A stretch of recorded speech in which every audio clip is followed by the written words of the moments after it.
Hello दोस्तों, आज के इस वीडियो में हम उन 27 सीखों 27 टीचिंग या जिनको कह लो कि 27 लर्निंग की बात करेंगे जो हमें रामायण से सीखने को मिलती है। इन 27 सीखों को मैं आपको एकदम सिंपल हिंदी, इंग्लिश या उर्दू जो भी शब्द मुझे मिलेगा उन शब्दों में मैं आपको समझाने की पूरी कोशिश करूंगा। इसलिए अगले कुछ मिनट आप मेरे एक एक शब्द को ध्यान से सुनना और समझना। बिना समय बर्बाद किए आइए चलते हैं आज की हमारी रामायण की 27 सीखों पर। बिना समय बर्बाद किए बढ़ते हैं इतिहास के उस सबसे बड़े ग्रंथ के ज्ञान के खजाने की तरफ जो स्वयं पुरुषोत्तम भगवान श्री राम की रामायण के अंदर साफ नजर आता है। और इन 27 सीखों या बातों को कोई भी इंसान बड़ी आसानी से समझकर और आसानी से फॉलो करके जीवन में वो सब पा सकता है जो वह प्राप्त करना चाहता है। चाहे रिश्तों में खुशी बनाना हो, चाहे अच्छे दोस्त बनाने हो, चाहे जीने का तरीका सीखना हो, चाहे सफलता पानी हो, या चाहे लाइफ में ग्रोथ करनी हो, या चाहे अपनी जिंदगी में सब कुछ हासिल करना हो, या मन को शांत करना हो, रामायण से बढ़कर कोई शांतिप्रिय ग्रंथ इस दुनिया में और कोई दूसरा हो ही नहीं सकता। इसको हर परिवार में हर सदस्य के द्वारा हमेशा पढ़ा जाना चाहिए और इससे मिलने वाली इन सीखों को हमेशा फॉलो करना चाहिए। सीख नंबर 1, हमेशा सत्य की जीत होती है। चाहे झूठ कितना ही बड़ा हो, चाहे सत्य कितना ही कमजोर लग रहा हो, लेकिन आखिर में जाते जाते सत्य अपनी ताकत दिखा देता है और झूठ बहुत फीका पड़ जाता है, सबके सामने आ जाता है और हार जाता है। पूरे रामायण से केवल एक सीख निकालने को अगर आपको बोला जाए तो इस लाइन को याद रखना। इस लाइन में इसका पूरा अर्थ निकल जाता है कि अच्छाई की बुराई पर हमेशा जीत ही होती है। रावण बहुत बड़ा योद्धा था, उसके पास बहुत सारी ताकत थी, भगवान शिव से वरदान प्राप्त था अमर रहने का, लेकिन उसके हारने की केवल और केवल एक वजह थी कि वह बुराई के साथ था, वह अच्छाई के साथ नहीं था, वह सत्य के साथ नहीं था। इसलिए रावण इतना ताकतवर होकर भी श्री राम के द्वारा मारा गया। सीख नंबर 2, हमेशा विनम्र बने रहो। जब भगवान श्री राम ने हनुमान जी को भेजा कि जाओ एक बार देख के आओ कि लंका कैसी है और सीता को कहाँ रखा है, तो हनुमान जी अपनी योग माया से और अपनी ताकत से माता सीता के पास पहुंच गए। उनमें बहुत ताकत थी, पूरा पहाड़ उठाकर ले आए थे लक्ष्मण जी को बचाने के लिए, तो सीता माता को आराम से कंधे पर बिठाकर ले आते, उड़कर आ जाते। लेकिन वे विनम्र बने रहे। उनका फंडा क्लियर था कि जैसा भगवान श्री राम ने बोला है केवल वैसा ही करूंगा। वह चाहते तो उनके लिए क्या मुश्किल था अपनी शक्ति प्रदर्शन करना, पर वे विनम्र बने रहे। हनुमान जी का यह गुण हमें बहुत कुछ सिखाता है। हमने थोड़े से पैसे क्या कमा लिए कि हमारे अंदर ईगो आ जाता है, घमंड आ जाता है और हम दिखाने में आ जाते हैं, जबकि होना क्या चाहिए, हनुमान जी की तरह विनम्र होना चाहिए। सीख नंबर 3, योर ड्यूटी और greater than your personal interest. आपके निजी स्वार्थों से कहीं ज्यादा बड़ी है आपकी जिम्मेदारियां। भगवान श्री राम को पुरुषोत्तम क्यों कहा जाता है? क्योंकि श्री राम से ज्यादा उत्तम कोई और पुरुष है ही नहीं सृष्टि में। और जब वह खुद इतने उत्तम हैं, तो फिर उन्होंने रामायण के अंत में सीता माता को क्यों छोड़ा और सीता माता क्यों जंगल निवास में गई? उनका मानना था कि राजा और रानी वह होते हैं जिन पर उनकी प्रजा भरोसा करें, जिन पर बिल्कुल भी संदेह न करें, बिल्कुल भी संकोच न करें। एक धोबी ने संदेह किया माता पर और भगवान राजपाट छोड़कर सीता माता के साथ जंगल जाने को तैयार हो गए दोबारा। लेकिन श्री राम इसलिए नहीं जा पाए जंगल क्योंकि उनके किसी भी छोटे भाई ने राजा बनने से इनकार कर दिया, क्योंकि यह उनके धर्म के विपरीत था कि बड़े भाई के होते हुए हम छोटे भाई कैसे राजा बन सकते हैं, कैसे राजा बनने का सुख भोग सकते हैं। और अंत में यही हुआ कि श्री राम को ही राजा बनकर रहना पड़ा और सीता माता को छोड़ना पड़ा। इस पूरे इंसिडेंट से क्या सीखने को मिलता है कि आपका निजी जीवन, आपकी पर्सनल लाइफ, आपकी जिम्मेदारियों से, आपकी रिस्पॉन्सिबिलिटी से कभी ऊपर नहीं हो सकती। इसीलिए श्री राम पुरुषोत्तम थे। सीख नंबर 4, जो हमें रामायण से मिलती है, हमेशा सबकी इज्जत करना सीखिए। जब शबरी माता ने श्री राम को देखा तो वह इतने आनंद में डूब गई कि जब बेर खिलाने के लिए ले गई तो यह इंश्योर करने के लिए, यह निश्चित करने के लिए कि हर बेर मीठा होना चाहिए, तभी मैं श्री राम को खिलाऊंगी। अब ऐसी कोई ट्रिक तो है नहीं कि बेर को देखकर बता दो कि बेर के अंदर क्या है, मीठा है कि बेर खट्टा है, कहीं कीड़ा तो नहीं है उसमें। और इसलिए वह हर बेर को पहले खुद चखती थी और फिर श्री राम को खिलाती थी। और श्री राम शबरी माता के प्रेम में इतना मग्न हो गए कि उनको इस बात का जरा भी पता नहीं पड़ा। उनको जरा भी आपत्ति नहीं हुई कि शबरी माता उनको जूठे बेर खिला रही है। यह होता है बजाय हम यह देखने की कौन क्या है, हम यह देखें कि उसके मन में हमारे प्रति प्रेम कितना है और हम उसके प्रेम की इज्जत भी करें। सीख नंबर 5 जो हमें रामायण से सीखनी चाहिए, परिवार में एकता का होना बहुत जरूरी है। परिवार के सभी सदस्यों का एकमत रहना बहुत जरूरी है, नहीं तो वह परिवार टूट जाता है। और अगर वह परिवार एकजुट है, यूनाइटेड है, तो फिर वह किसी भी बड़ी से बड़ी चुनौती का सामना कर सकता है। राजा दशरथ अपने पुत्रों से बहुत प्यार करते थे। जब माता कैकेयी ने श्री राम को वनवास भेजने की बात कही और वचन मांग लिया, तो फिर और कोई ऑप्शन बचता नहीं कि अब जंगल जाना ही पड़ेगा। श्री राम को राजा दशरथ का एक मन तो यह कह रहा था कि पुत्र को रोक ले और दूसरा मन यह कह रहा था कि वचन भी दे दिया है, निभाना पड़ेगा। तो भगवान राम ने कहा कि रघुकुल रीत सदा चली आई, प्राण जाए पर वचन न जाई। पिताजी आपसे ही सीखा है कि हमारे परिवार की परंपरा चली आई है कि भले ही प्राण चले जाएं, लेकिन एक बार वचन निकल गया भूल से, दिल से, मन से, तो वचन का मान रखना चाहिए, उस वचन को निभाना है। भगवान राम चले गए वनवास में तो उनकी पत्नी भी उनके साथ गई, उनका भाई लक्ष्मण उनके साथ गया। जब वह सब जंगल चले गए तो राजा दशरथ ने दुख ही दुख में अपने प्राण त्याग दिए, जिससे पता पड़ता कि वह कितना प्रेम करते थे अपने पुत्र से, कितना प्रेम था उनके परिवार में। और जब दशरथ स्वर्ग चले गए तो अब राजा कौन बने? कायदे से तो श्री राम को बनना चाहिए, वह है नहीं तो उनके बाद में जो बड़ा भाई है वह बनेगा। लक्ष्मण जी भी नहीं है। भरत का नंबर आया। आजकल की पॉलिटिक्स होती तो आराम से बन जाते भरत, लेकिन श्री राम के भाई भरत ने श्री राम की चरण पादुकाएं यानी कि उनकी चप्पल को सिंहासन पर रखकर भगवान श्री राम के नाम पर राज्य का कार्यभार संभाला और कभी भी अपने आप को राजा नहीं माना, कभी भी अपने राज्य पर आंच नहीं आने दी। यह होता है परिवार का प्रेम जो आजकल की सोसाइटी में पता नहीं कहाँ खो गया है। हर चीज के टुकड़े हो जाते हैं भाइयों के बीच तुरंत, यह तेरा यह मेरा दैट सीट। हमें रामायण से यह सीखना चाहिए कि परिवार अगर एकजुट रहता है तो हर मुसीबत का, हर रावण का सामना बड़े आराम से किया जा सकता है, हर वनवास का, हर जंगल का सामना आराम से किया जा सकता है। सीख नंबर 6 जो हमें रामायण से सीखने को मिलती है कि हमेशा चाहे कुछ भी हो, हमेशा सही का रास्ता चुनो। अगर आपको सही का साथ देने के लिए या सच्चाई का साथ देने के लिए अपने घर परिवार या अपने धर्म को भी छोड़ना पड़े तो पीछे नहीं हटना चाहिए। उदाहरण है रावण के छोटे भाई विभीषण का। विभीषण रावण के छोटे भाई थे, लेकिन धर्म प्रेमी थे, शांति प्रिय थे। वह चाहते तो लंका में ऐशो आराम में रहते और रावण के मरने के बाद वैसे ही उनको राजा बनना था, लेकिन नहीं, उनको बुराई के साथ रहना ही नहीं था, उनको केवल सच्चाई का साथ रहना था। इसलिए वह रावण का सर्व सुख संपन्न महल छोड़ करके भगवान राम के शरण में आ गए। सच्चाई का साथ देने के लिए आप हमेशा सही का रास्ता चुनो, भले ही आपको कितनी ही मुसीबतें आए, भले ही आपको किसी का भी साथ छोड़ना पड़े। सीख नंबर 7 जो रामायण हमें सिखाती है, हमेशा अपनी संगत बढ़िया रखिए। माता कैकेयी ने वनवास दिया श्री राम को, क्यों दिया? माता मंथरा के कहने पर। क्यों? ताकि जब श्री राम जंगल चले जाएं तो राजपाट किसको मिले? भरत को मिल जाए। वनवास दे दिया, वनवास अप्रूव भी हो गया, जंगल भी चले गए, लेकिन उसके बाद क्या हुआ? गलती का रियलाइजेशन, वह फेस सबकी लाइफ में आती है और उसके बाद क्या बची? केवल गिल्ट बची और कुछ नहीं बची। फिर पता चला कि हे भगवान, मैंने यह क्रोध में और लालच में क्या कर डाला, कोई तो मुझे माफी दे दे। माफी भी मांगी श्री राम से जंगल में जाकर कि आ जाओ, लौट जाओ। पर अब पछताए क्या होता जब चिड़िया चुग गई खेत। यह सब कुछ हुआ संगत की वजह से। बुरी संगत से अच्छा है कि किसी की संगत ही ना हो।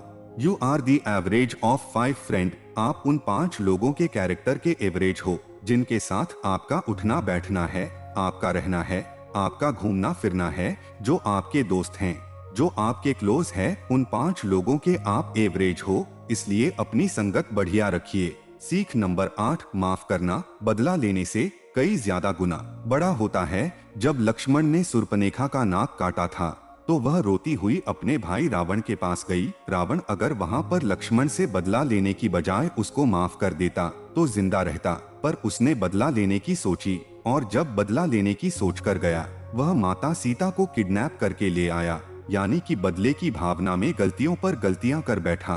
तो फिर नतीजा तो वही होना था जो आपने देखा, जो आप जानते हैं।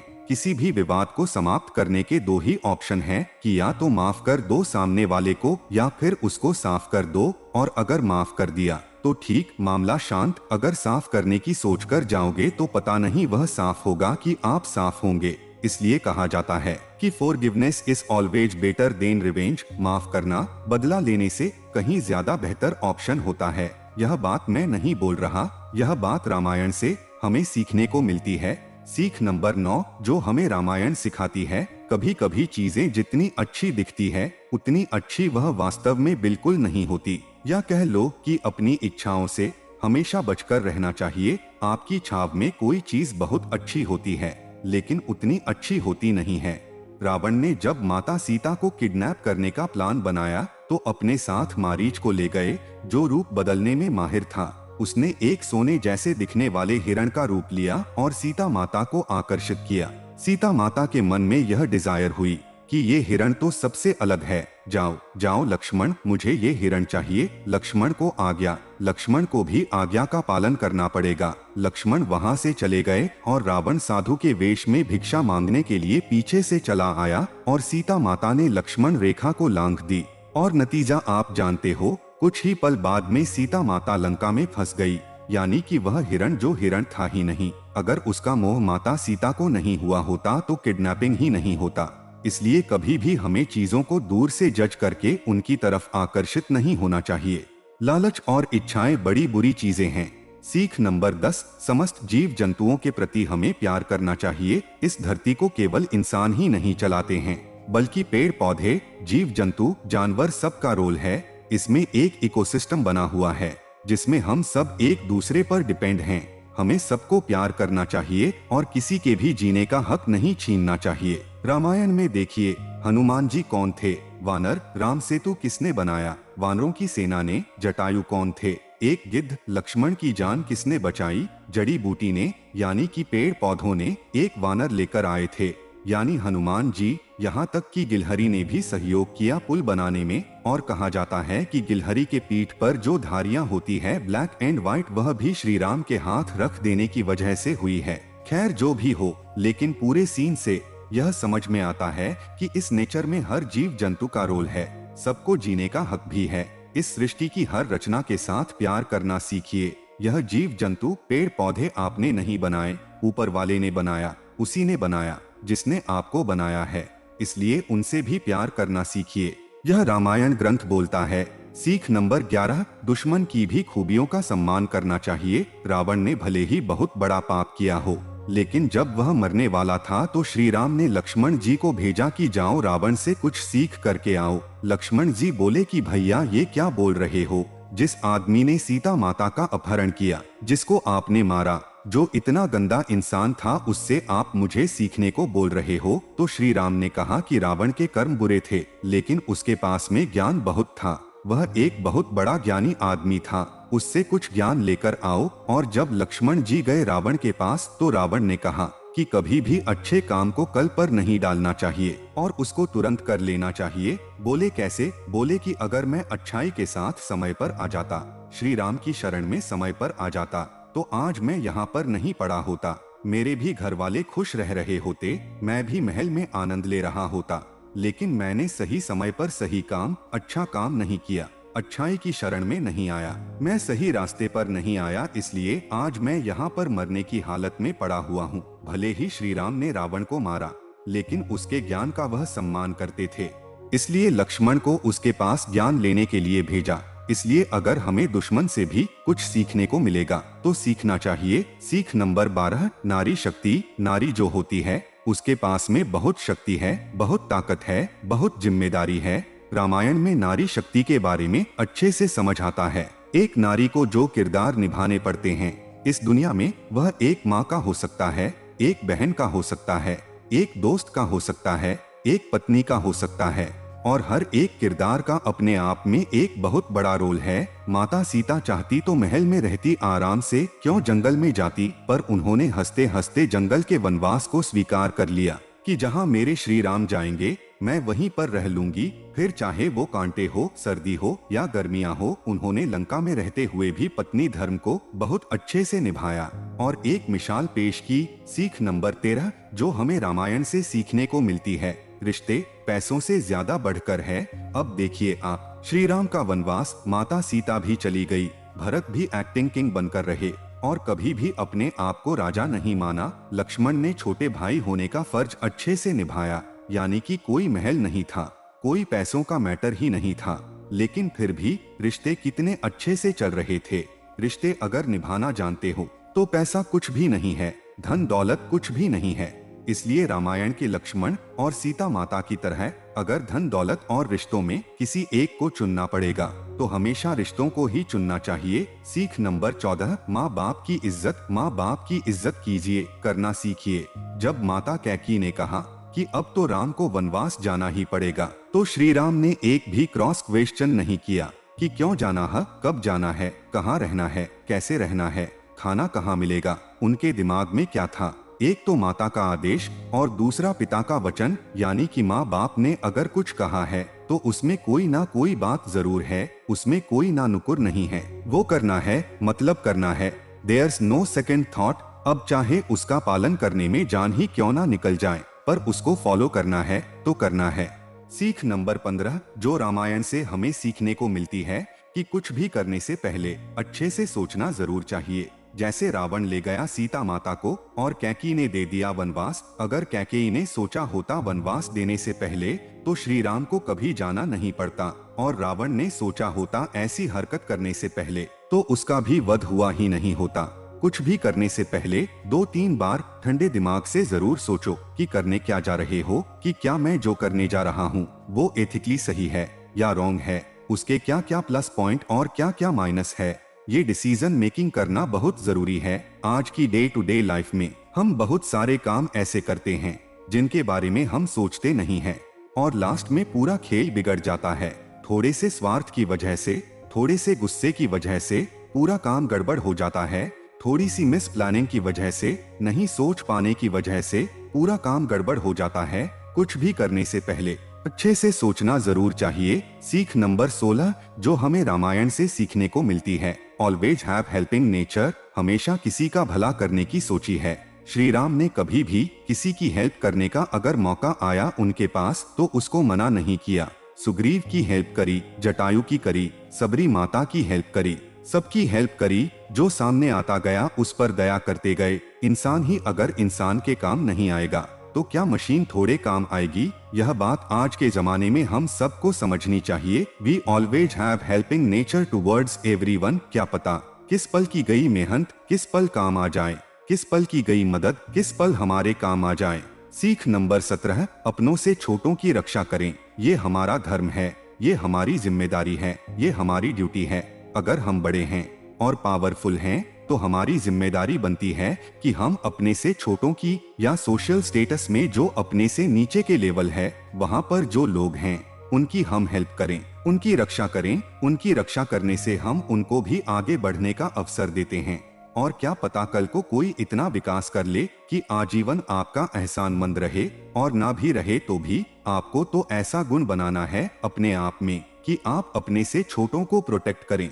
सीख number 18 be honest friend for life time. अगर दोस्ती करो तो ऐसी करो कि ईमानदारी कूट कूट कर भरी हो, आंख बंद करके दोस्त आप पर भरोसा कर सके। सुग्रीव और श्री राम की जब मुलाकात हुई तो सुग्रीव बहुत बड़ी परेशानी में थे, बाली से परेशान थे।